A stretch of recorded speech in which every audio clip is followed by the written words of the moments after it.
In this video, we'll be talking about the circulation of blood into, through, and back out of the heart. We can't really talk about circulation around the heart without touching on the blood vessels. So for now, know that there are three different categories of blood vessels: the arteries, veins, and capillaries. Arteries carry blood away from the heart, veins carry blood towards the heart, and capillaries are where blood actually comes into contact with the tissues. Capillaries network out into capillary beds, and carbon dioxide and oxygen diffuse into and out of the blood at these capillary beds, bringing oxygen to the tissues that need it and taking up carbon dioxide from metabolically active tissues. The heart actually pumps blood through two circulatory loops: the pulmonary circuit through the lungs and the systemic circuit through the rest of the body. These two circuits come together in the heart. By convention, deoxygenated, oxygen-poor blood is shown in blue, and oxygenated, oxygen-rich blood is shown in red. Note that the right side of the heart contains deoxygenated blood, and the left side of the heart contains oxygenated blood.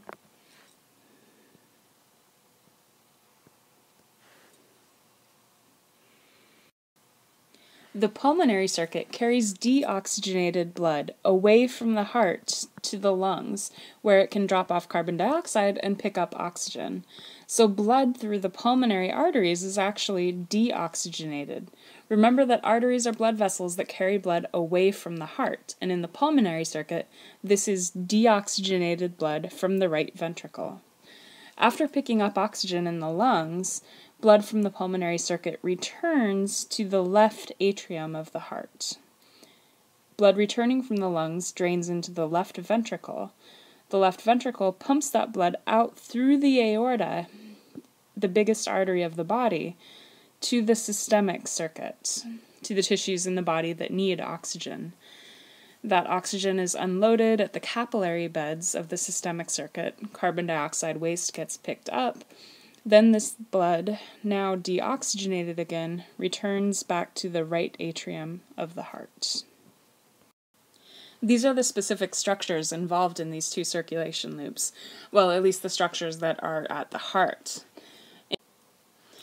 You have the right ventricle pumping blood out to the pulmonary trunk, which carries that blood to the lungs.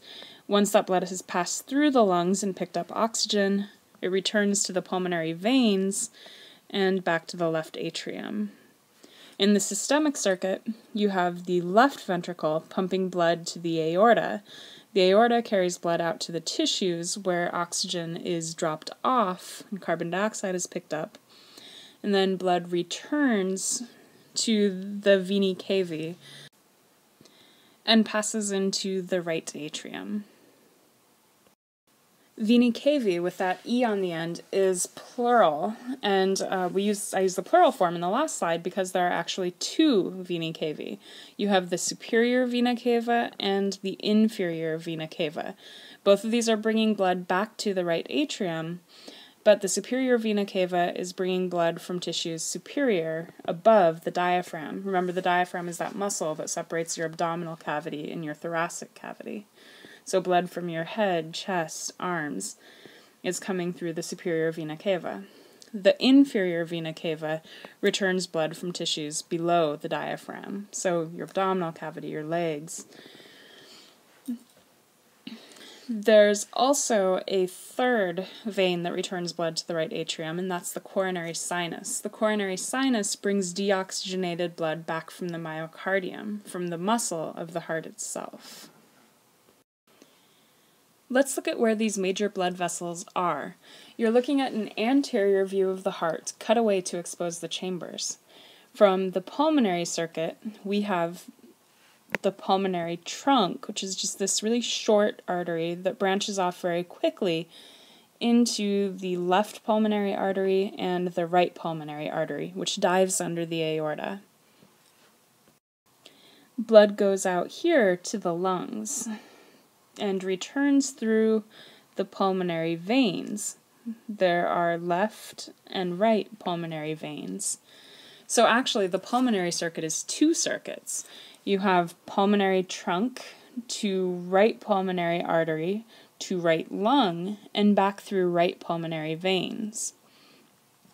And then you have pulmonary trunk to left pulmonary artery to left lung and back through left pulmonary veins.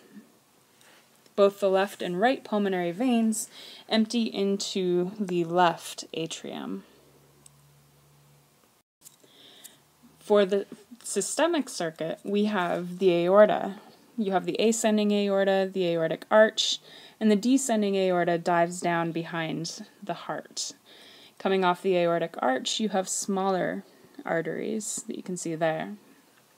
Blood goes out here to the tissues and returns through the superior and inferior vena cava. Some of the vessels are hard to see from an anterior view, so let's take a look at the posterior. This is the back of the heart. The descending aorta has been cut away there so that you can see the back surface of the heart. You can see the left and right pulmonary arteries branching off of the pulmonary trunk, just a little bit of the pulmonary trunk back there. And here are the four pulmonary veins coming together, the two left pulmonary veins and the two right pulmonary veins. Here's the aorta arching over the back of the heart, and here is where the superior vena cava and the inferior vena cava empty into the right atrium. This posterior view even lets us see the coronary sinus gathering blood from the myocardium.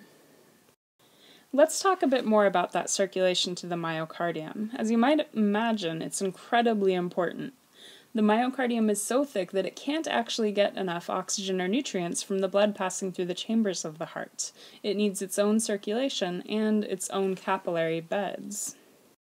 Coronary arteries come out of the backside of the ascending aorta, almost immediately after the aorta leaves the heart. They travel around the heart in a groove called the coronary sulcus. There are multiple junctions between coronary arterial branches. These are called anastomoses, singular anastomosis. An anastomosis is just a little network of blood vessels. So, if you imagine a very, very simplified anastomosis looking something like that. Let's close that off.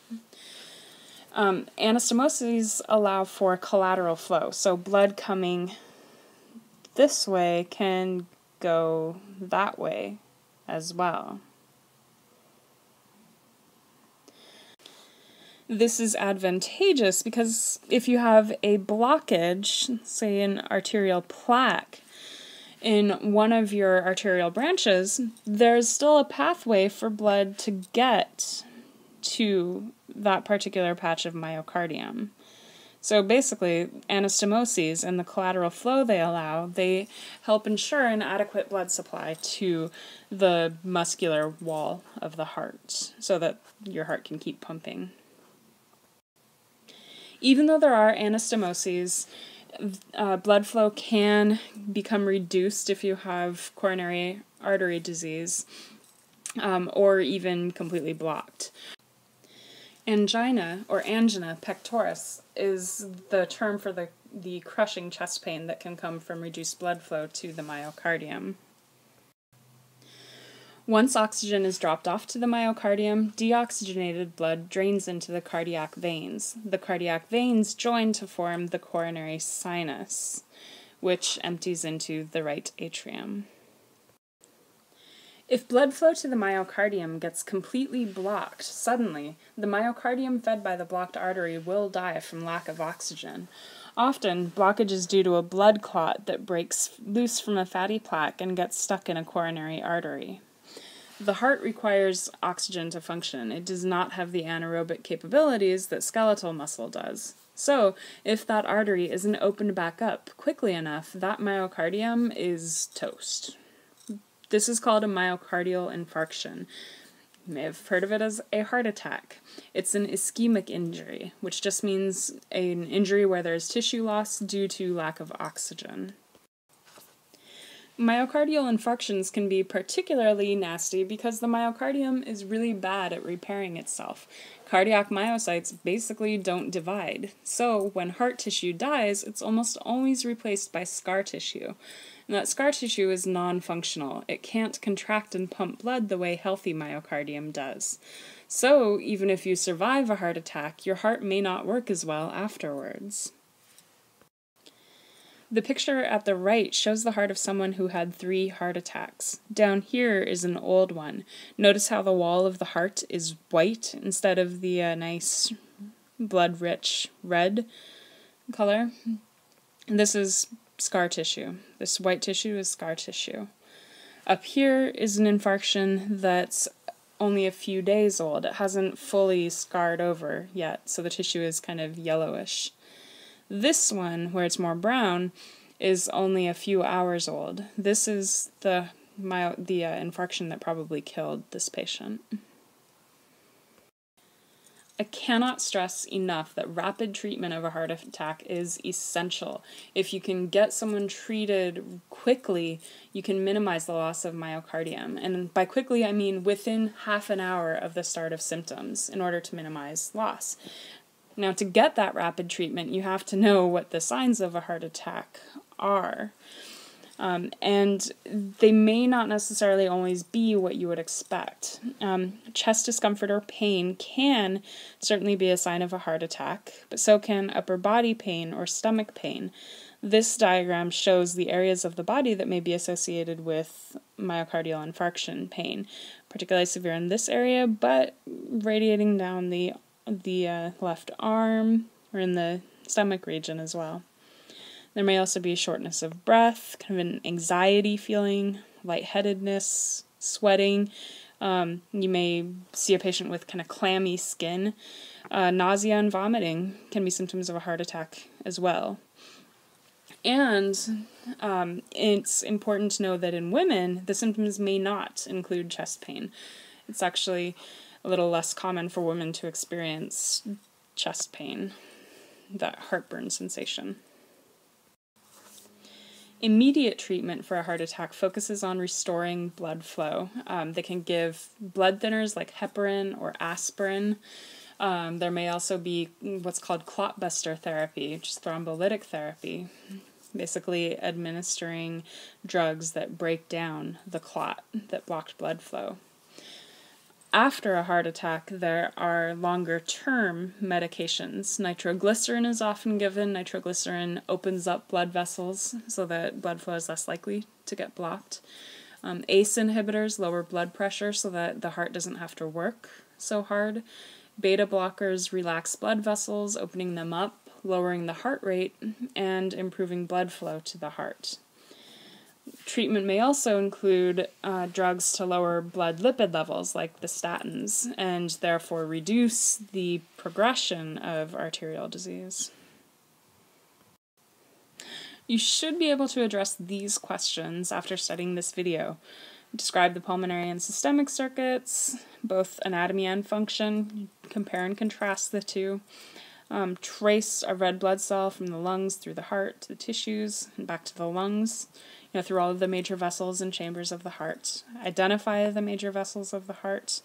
Explain the coronary circulation and the significance of the coronary circulation, as well as talk a little bit about what happens when you have a heart attack.